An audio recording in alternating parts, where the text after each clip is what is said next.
Ermənistan, Amerika Birləşmiş Ştatları ilə nüvə enerjisi əməkdaşlığında yeni səhifə açır. Vaşinqtonla imzalanacaq xüsusi saziş İrəvana Amerika texnologiyalarına çıxış imkanı vəd edir. Bu addım həm də Sovet dövrünün Metsamor mirasını geridə qoymaq niyyətini açıq göstəricisidir. Ekspertlərsə atılan addımları Ermənistanın Rusiyadan enerji asılılığını azaltmaq planı kimi dəyərləndirirlər. Təfərrüatlara nəzər yetirək.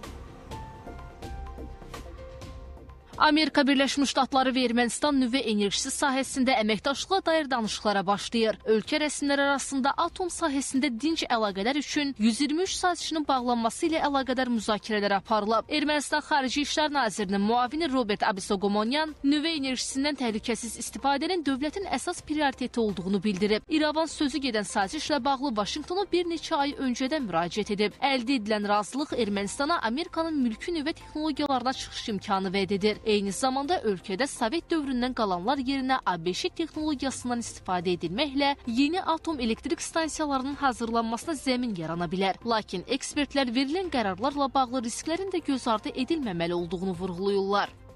Ermənistan həmin nüvə reaktorlarının etibarla istifadə olunacağına qətiyyən zəmanət verə bilməz. Sabah orada hər hansı bir sızma baş verərsə, hər hansı bir fəsad baş verərsə, bu təkcə Ermənistanı yox, həm Azərbaycanı, həm Cənubi Qafqazı və hətta daha geniş arealı Türkiyəni və digər qonşu ölkələri təsirləndirə bilər.